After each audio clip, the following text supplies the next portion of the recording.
we got 3 people on the block, about 35 minutes each. And so Morgan, it's amazing. You just finished your bachelor's like 6 years ago, dude. That is correct. That is, I'm looking at everything you've done. So Morgan actually has co-founded Sales for Culture. He's the creator of the SDR Chronicles. You've got a podcast of 5 months of One Up, and you joined Barrows about 3.5 years ago, and dude, you're on fire. Yeah, things have moved pretty quick.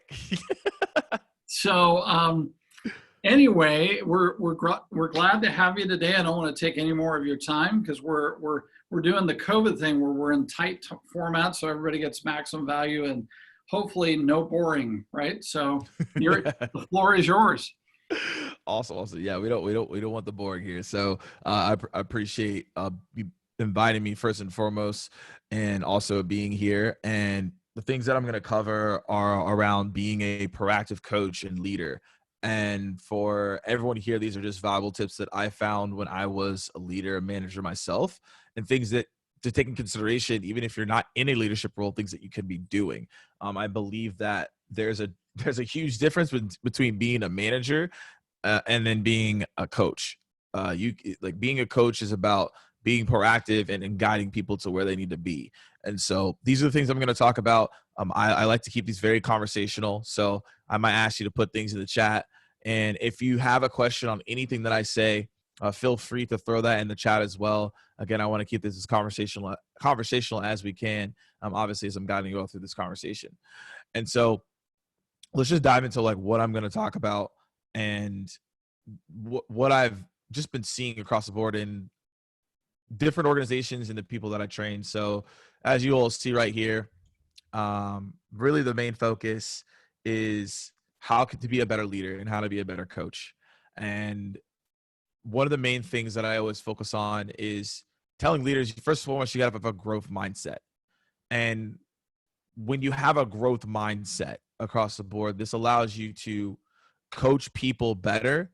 But what it also helps you do is, what it also helps you to do is understand that the reps that you may be coaching, when you get into a leadership role at some point, these are things that you need to be focused on is how can I help them grow as well? And you'll see on the right is a fixed mindset.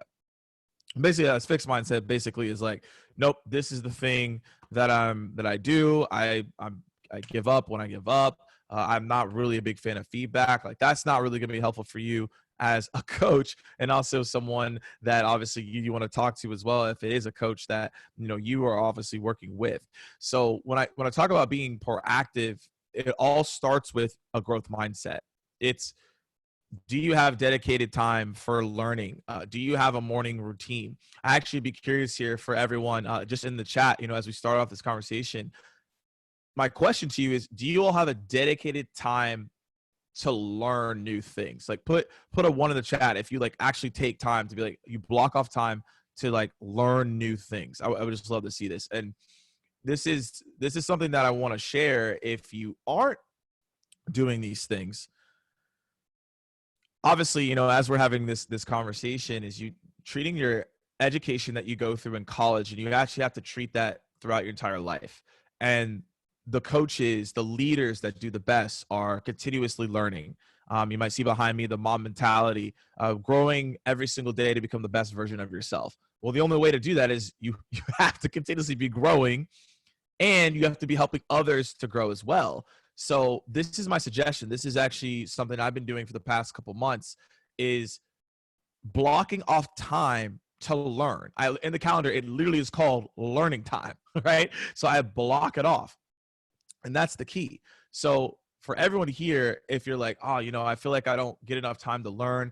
I feel like maybe I'm stagnant. I feel like I'm not getting the most out of what I'm doing. I would highly encourage you to, first and foremost, this is the first tip I'll give, is to block off time to learn. That will help you have a growth mindset and be better at what you're doing. So that's like number one here before we even dive into like the 4 things that can be help you to be a coach and as you become a manager and a leader, the things I've seen to be successful is you have to block off time to learn. Because if you grow 1% better every single day, John, you know, JB Sales, John Barrows, this is what I work with. He talks about that. Hey, grow 1% better every single day. Because if you do that, you know, ultimately at the end of the year, that's, you know, 365. So that is where I want to start. Have a growth mindset, block off time to learn so that as a leader, you can understand more about people because it is, yes, about the sales, but it also is about understanding them as people. And so that ultimately is going to kind of roll into like what I'm going to talk about here about being proactive. And, you know, I did a little hyphen there because you have to be a pro in terms of a professional coach here, but you also have to be active when you're coaching too and not stagnant and not reactive and you're waiting for things to happen. So 4 things I want to talk about. These 4 things that I'm going to discuss are what coaches do to be successful and leaders as well. Write down goals, going above and beyond. I'll talk about what that means. Having an always be coaching mindset and how to run an impactful one-on-one with anyone across the board. So we're going to talk about a couple things there. And DK, at least like you have regular dedication learn. That's awesome. It's not blocked off. You know, I found that time blocking is one of the best things to do to really take action on certain things to get the most out of what I'm looking to accomplish. But everyone's different, but that's one of the reasons I mentioned that. But let's talk about this. All right, writing down goals. So this is for everyone. Like this is what I like to call the woo woo is what a lot of people call this, right? Writing down goals, doing manifestations. People call this the woo. Like I don't know, like I don't really believe in this. All right, so I'm gonna tell you like why this is helpful. All right, because some people see this and are like, wait, what is this about? So these are stats that I actually grabbed from Harvard. I wanted to get an understanding of if you write down your goals, is there a difference between having them in their head? So there's 3 different types of people. People with no goals, people with goals in their head, and people who write down their goals. So based on the Harvard study, it said, hey, look, people with no goals, like obviously that's like the baseline, right? But if you have goals in your head, you're 10 times more likely to succeed. If you write them down, you're 30 times more likely to succeed. I mean, like, if we do the math there, that means we should write down our goals. So as you're thinking about, okay, I want to become more of a leader and I want to be more of a proactive coach. Well, you have to write down your goals on how do you want to be as a coach, right? Do you want your team to hit, you know, X amount of revenue? Do you want to be the leader who understands your team in and out? Maybe that's a goal that you want to set. Maybe you're like, hey, look, I'm leading 10 people right now, but I'd love to lead 50 people, 100 people. You know, I would love to lead leaders of leaders. I'd love to be a leader of leaders, right? So these are things that everyone here has to think about. But in order to accomplish those things, you have to write them down. I'll give you all another tip. I don't know if anyone does this. If you do, I would actually love to hear this, but I do this myself. So if you have like big goals, like everyone here probably has like big goals. If I was like, hey, raise your hand, you're probably like, yeah, Morgan, I got some big goals. There's some things that I'm looking to accomplish in life. If you want to actually speed that up, and again, this will help you be a better coach because it'll help you stay atop of mind and be proactive, is when you write down these goals, take the ones that are the most important to you and then have them as your home screen on your iPhone. This is, I have it right now. I don't have my phone on me, but the thing is like, I have all the goals on the home screen. So as I'm looking to accomplish those goals, whatever it is around being a coach, a leader, mentor, whatever that is, you know, I know that those goals are mapped towards the being a proactive coach and how I lead people and how I instruct people and how I guide them. So writing down your goals of what you are personally looking to accomplish, and even so writing down the goals of what your reps are trying to accomplish, what others are trying to accomplish, that is going to be helpful for you in the long run because then you're going to be able to be a more proactive coach. One thing I always recommend in conversations when we get back to more of that face-to-face, but obviously we're virtual right now, is always have like a notebook. And when you're talking to someone, like take notes. If they're like, hey, I'd like to learn a little bit more about experiences. I like to learn a little bit more about cooking. I'm just giving random examples. I like to learn more about cold calling, email prospecting. So when you hear that, I would actually, take your book and write it down and be like, oh, Sally said she'd like to learn a little bit more about cold calling, right? So what you could do, right, as a proactive sales coach is you could start sitting the material around cold calling. Because you're not only writing down your goals, you're actually writing down other people's goals, because then that's going to help you be 30 times more successful as a coach. So it's not just for you. It's for everyone else that you're talking to. And so now you have a notebook of what everyone is looking for. The information I'm giving right now, most people will not do that, right? Because, we have conversations and we're like, oh, yeah, that was cool. But what if I was like, oh, that was actually a really good note, and you wrote it down and say, hey, if that ever comes up, I'm going to make sure to actually email you on that. I'm going to make sure to text you that. I'm going to make sure to send you a video on that. That's extremely powerful. However, you won't remember it if you don't write it down. You're not going to be as successful if you don't write it down.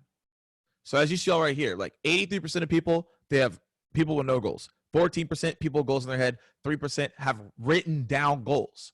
So if you want to be in that 3%, start writing down your goals, and then start writing down your reps' goals. Start writing down mentees' goals, right? Colleagues' goals, peers' goals, and that will help you be a better proactive coach. Because again, being a proactive coach in this conversation we're talking about here today is not just about being a manager. It's about in all aspects of life. How can I be a proactive coach to others and help them and guide them along the way? So now we wrote down the goals. Let's talk about this, going above and beyond. So you'll see this movie, Toy Story, right? Infinity and Beyond. I just put that in there. But the thing is that as a proactive coach, sometimes you got to go above and beyond, right? That's why I'm writing down what am I trying to accomplish for myself and for others. Now, some of you may be asking, what is going above and beyond, right? So as you see right here, it's helping out, right? So then this, y'all seen Toy Story, like, I'm not gonna ask y'all seen this. So the thing is, like, as you see here, Buzz is helping out Woody, helping him fly because he can't fly, right? And that's the key here. They got offered, be like Buzz, except not when he went rogue, but be like Buzz when he's good, right? So check this out, right? I'm showing you all this visual because, like, this is what you can be as a proactive coach. Is when you're talking to your reps, when you're talking to someone and you're just trying to help them out, you want to be able to show them that they can fly. That's going above and beyond. Is noticing little things and being proactive. So I'll give you all an example. So if you are looking at emails, for example, like a sales engagement tools, you got like a sales outreach, all those out there. This is just an example. Inside of the sales engagement tool, you have a ton of emails in there based on campaigns. So you can actually proactively go in there and be like, oh, okay, like, does this email perform really well? Does it not perform really well? Right? Things across the board. So in looking at that, you could be like, hey, Bobby, I actually looked at our campaigns. Notice that your open rate is at about a 2%. So here are a couple things that I suggest you should do. Oh, cool. Awesome. Hey, I actually saw a couple of videos that you sent out and you weren't smiling, or maybe you weren't as approachable on the camera as you could have been. Here's some things you can adjust. Maybe you need to look at this way. Maybe you need to go do this. So it's about being proactive and actually seeing what's going on with that person and providing some insight. Now, from a manager and a sales leader standpoint, that's something that you should be doing on a consistent basis. It's not about being reactive and being like, oh, I'm just going to wait for people to come to me. You should be coming to them and providing help and providing insight so they feel more bought in. They feel like, okay, this is actually something that, like, I want to learn more about, because you're actually bringing them insights. And people appreciate the proactiveness, especially within the sales environment. Now, obviously, being proactive with every single person, you got to be careful of that. But like from a sales leadership standpoint, being proactive with them is really key. And that's about going above and beyond. And that's just one example that I'm giving you. But really is, if you show that you go above and beyond, then the whole, how that translate, right, is that the team is going to go above and beyond for you, right? At the end of the day, as a coach and as a leader, as we all know, it's about we work for the reps. They don't work for us. Most people, when they get into a leadership position or they have a position that requires some type of leading aspects, they're like, oh, cool, I'm just gonna kick my feet up and like everything's gonna be good. And it's like, no, you have to continuously be proactive and figure out like, how can you help here? How can you guide? How can you assist? That's about going above and beyond. And just as Alfred said, is being like Buzz, flying and helping out reps if you have them, people that you're coaching, anyone in a leadership perspective. Doesn't matter who you're guiding or who you're assisting. It's, hey, how can I elevate them and make them feel like they can fly? So going beyond and beyond. So from there, like, what's the next thing? Always be coaching. So y'all, if you haven't seen this video, practice, right? We talk about practice, like, right? If you haven't seen this video, you just need to YouTube it. Like, like this video is hilarious. So this is Allen Iverson talking about practice, right? So I put always be coaching here, which also goes into always be practicing, right? Richard, how could you not remember it, right? So he talks about practice. But the thing at the end of the day is like coaching, right, is instilling practice within your ecosystem, whether obviously as a sales leader, you're instilling that, or also as well, you're instilling that to them in terms of what you're sharing or what you're guiding them on.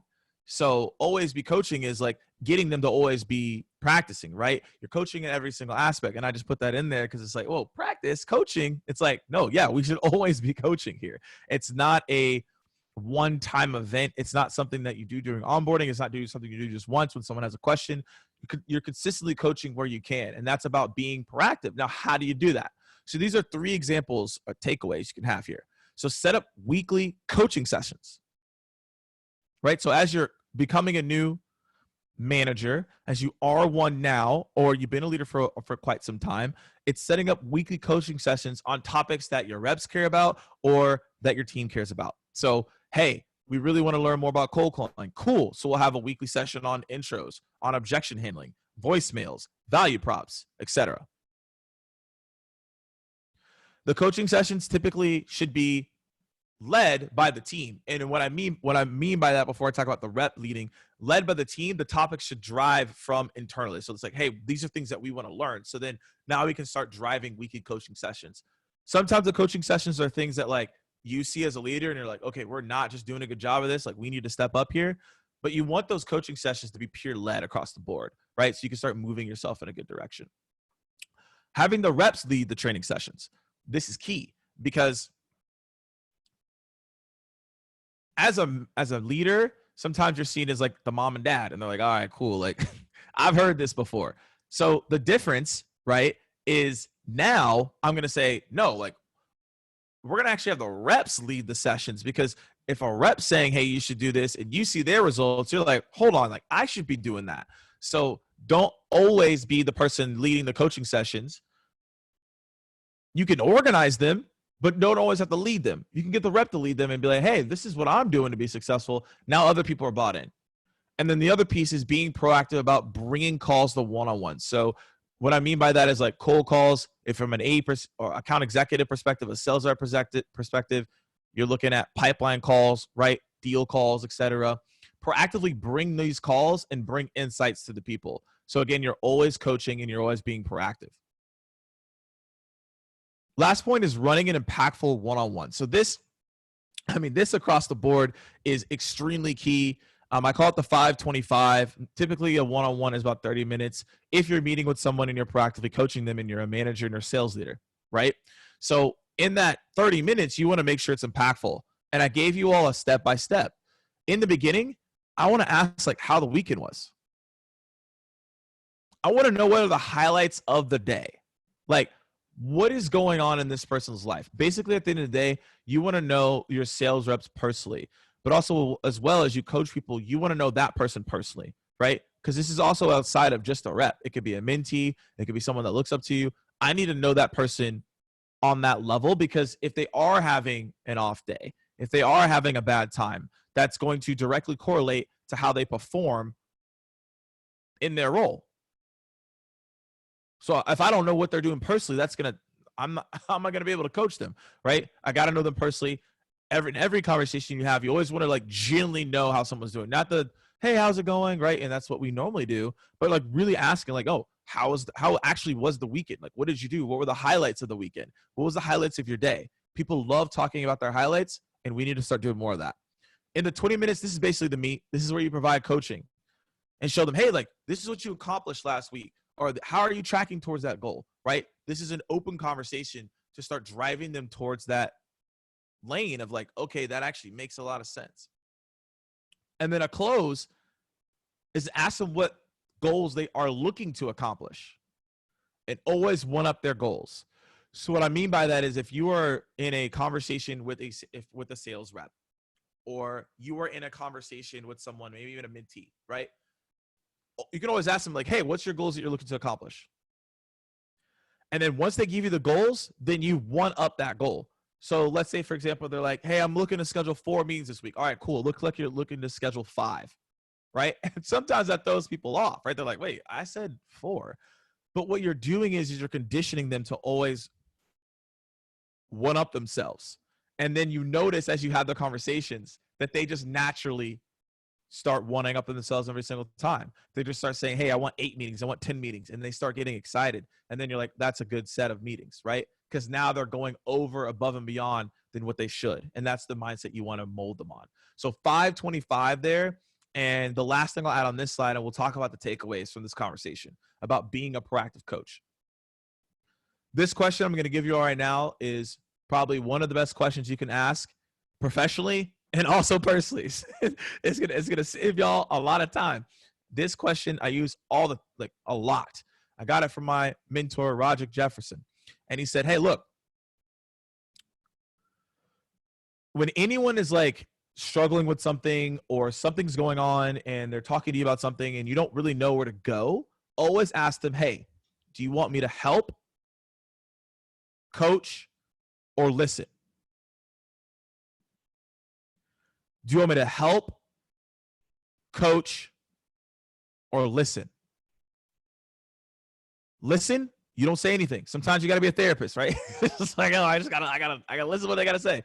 Help that means that you need to go like find someone else to help them, right? That means they may not directly want your help, but they just want help. So you could go find help for them. Coaching is like, we're going to drill into it. And I'm going to be a coach. Like we've just been talking about this the entire time. So at the end of the day, know about time management. Block out your activities. Don't overthink it. Get a timer to do these things that I'm talking about and being proactive.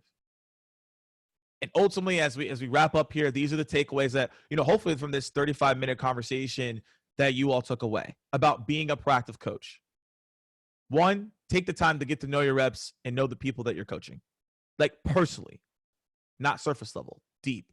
Write down your goals for the day. Be consistent in doing that. Ask, hey, do you want me to help, coach, or listen? And the takeaway is how to run an impactful one-on-one if you start getting into one-on-ones as a leader and as a manager, and things you can focus on. So these are the things that you should be striving towards when it comes to being a proactive coach and truly driving impact within a sales organization, or if you're becoming a new manager or you're thinking about becoming one at some point. These are takeaways that help me have a successful team and have helped others that I've told this information to run successful teams as well, and also just have good relationships from a coach and a mentee standpoint. So I know we're right at time, and that's all I have in for today. I don't know if Dr. wants to come back in here and dive back into this. Dr. Dover, you want to talk here? But that's all I had to present for today. So any questions from the audience for Morgan today? So it's interesting. I was on a podcast. It's one of those moments where they bring me as a panelist, and they don't know enough about me that I actually may know information like data points. And they were actually talking about coaching, and they took the coaching primarily from the leader's position. And when they actually surveyed leaders, the leaders indicated hey, by the way, coaching's going on. And so they were kind of shocked at the number. And I said, well, you're asking the wrong group of people the wrong question. You don't ask sales leaders if they're coaching. You ask individual contributors, are you being coached?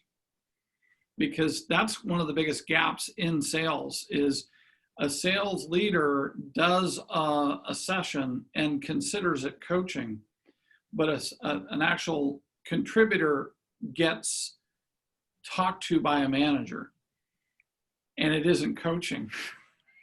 So it's right. No. and that research has been pretty consistent, by the way, over the years. I've seen Rob Jepson put that out. I've seen CSO has put it out. Back when CSO was putting stuff out, and lots of times when we look at that gap, and Jason Jordan has pointed out as well that a lot of times the danger for the manager is when you get in that one-on-one session is that you're focusing more on outcomes. And really, it tends to be deal coaching, right? Mm-hmm. Hey, you got a deal. Let's talk about that deal. And it's all about the deal. And by the way, deal review can be coaching. I mean, you can coach on a deal, right? But, usually it's what can we do to get that deal done? It isn't, how did you approach it? What have you done? What could you do? And so it's interesting around coaching. It's shown as one of the greatest increases of performance that you can get statistically. Yeah. So, but yet most studies show that all managers say they coach, and a vast majority of individual contributors say they never get coached. Which is just crazy. It's just crazy. It's like, and also it's like understand, like you said, right? It's understanding what is coaching for that individual. They may think what they're doing is coaching, and then it's like, it's not, right? And it's defining it for each person. And ultimately a lot of it has to do with proactiveness. At the end of the day, a lot of people are like, well, I'm coaching because I'm being reactive to what the team's doing, right? Versus like, no, I'm being proactive to figure out like, how can we accelerate the team? Like, how can I take them to the next level in their career if that's where they want to go as well? Yeah, I like a few years ago, Rob Jepson told me the Razzle model. It's, results. Oftentimes we coach to results. This is a very dangerous concept because results. And then of course, if you've read Jason Jordan's book on cracking the sales management code, he brings up the fact that there's these activities that can drive the results. And usually that's the layer that we stop at, right? We go for the results or we go for the activities that drive the results. And the Razzle model adds two additional components. Sure, there has to be activity or you don't have results. So don't stop activities. I once keynoted and a guy came up to me afterwards. I said, I'm glad that you said that I should quit all activities, and we did that. I said, that's not what I said. I did not say you should quit all activities. I said you should not be managing off the activities wholly. But if you take the activity and you add skill, the skill of the person to the activity makes the activity impactful. Well, skill is developed over time.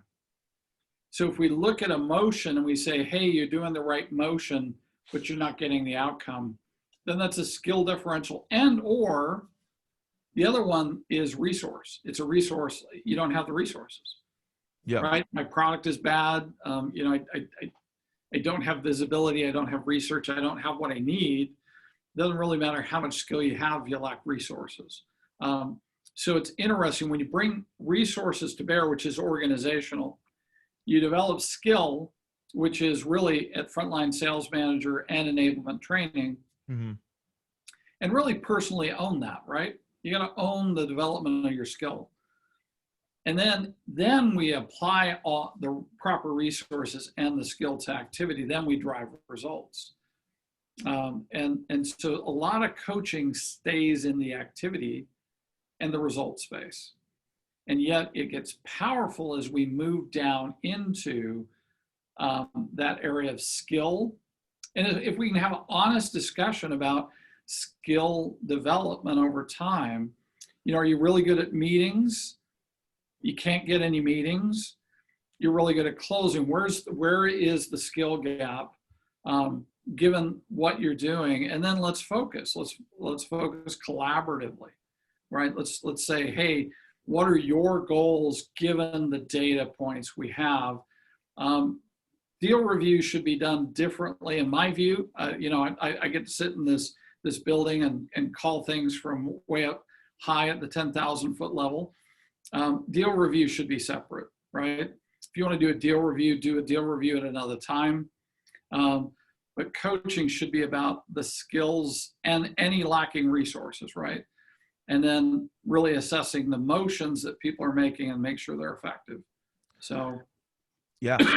And that's actually a really great point that you brought up. And an additional point here as well is from the skills assessment standpoint. So any leader here, if you're doing it already, great. But something to add on is you can list out all the skills that rep or that person should be focused on, from cold calling to emailing to pipeline to objection handling to time management, and then have the rep rate themselves on where they feel they are on that from a grade level standpoint. And then also the manager can rate that as well. It's something that John and I do. We do it like every other quarter, and we'll be like, all right, cool. Like, what are the skills here? Like public speaking, like where is that at? Right? Like time management, where is that at? So then we can assess to figure out like where can we improve and where does coaching lie, right? Because if you obviously have an A, like that might not have as much of an impact on coaching, but like if you have a C or D on something, okay, you need to figure out like what's going on here to get that to the next step. So that's another thing that everyone can do is have that skill assessment, so that rep, that person can be like honest with themselves on where they're at, and then that manager can be like honest with them to be like, okay, you thought you were an A, but you're really a C. Like, where's the disconnect? Like, how do you think that, and I think this? And then that allows for even more like real coaching and a real understanding of where people are at. Well, yeah, and I think obviously the challenge, of course, becomes if coaching becomes an adversarial opportunity versus I think self understanding. Sometimes when we look at the KPIs, right, and you say, hey, given this motion, you and I would hope to see this outcome, right? Yep. I mean, if we do a certain amount of meetings, we would hope to have a certain amount of pipeline. If we have a certain amount of pipeline, we would hope to see a certain amount of close. If we see a certain amount of outreach, we would hope to see a certain amount of meetings, right? As you kind of think through the KPI space and the deliverables, then you can begin to break down and say, well, okay, given the amount of effort, are you satisfied Yep. that the motion is at the highest level of performance? And Beck Holland was on earlier today and talked about ways in which to get a 90% rate. I mean, listen, if there are people out there getting 90%, why are we happy at 20? It's that quest that says, can we get better? How do we get there? Dave Brock chimed private to me that he disagrees, which isn't abnormal for Dave Brock to disagree with me. And I agree with his point. He says coaching can occur at any moment, including in deal reviews. And I would agree. My point was, I don't know that if I'm doing a one-on-one coaching, deal review could be useful, but I think what often happens is deal reviews are the coaching, right? I'm only reviewing a deal, but I'm never coaching. So thank you, Morgan, for joining us today. And if people want to get a hold of you or contact your company, what's the best way for them to do so? Yeah. So best way to contact me is on LinkedIn. So you can hit me up there. And then also in terms of the company, JB Sales, jbsales.com. That's where a lot of our content information is if you're interested in checking that out.